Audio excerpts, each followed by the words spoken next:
سلام خواهر مریم عزیز. حال شما خوبه؟ مشتاق دیدار. مرسی. خوبی؟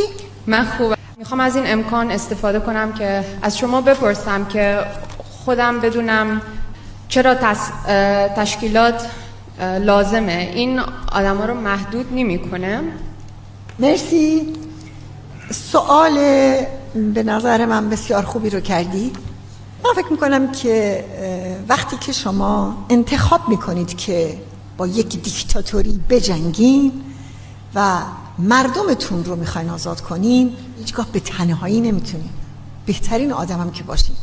قدرت انسان وقتی تنهاست محدوده، به خصوص وقتی میخواد جلوی چنین دشمن سرسختی بیسته. شما باید خودتون رو قدرتمند کنید. به همین دلیل نیاز به جمع دارین. جمع اون اهرمه که به شما قدرت چند برابر میده و قدرتتون رو اضافه میکنه. در واقع در یک جمله اگه بخوام بگم، قدرت انسان از جمع و از مناسبات اجتماعیش در میاد.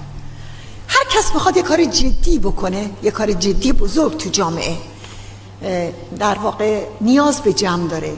این جمع فرم و شکل مشخص خودش رو میخواد و بهتر بگم سازمان یافتگی خودش رو داره و لاجرم هر جا که چنین جمعی دور هم جمع میشه نیاز به یه تشکیلات هست، یعنی ضوابط و سلسله مراتب و همه اینا، چه در کارگاه‌های کوچیک، چه در کارگاه‌های بزرگ، چه در شرکت‌های کوچیک، چه در شرکت‌های بزرگ، چه در دانشگاه، چه در مدرسه و هر چی از این قبیل.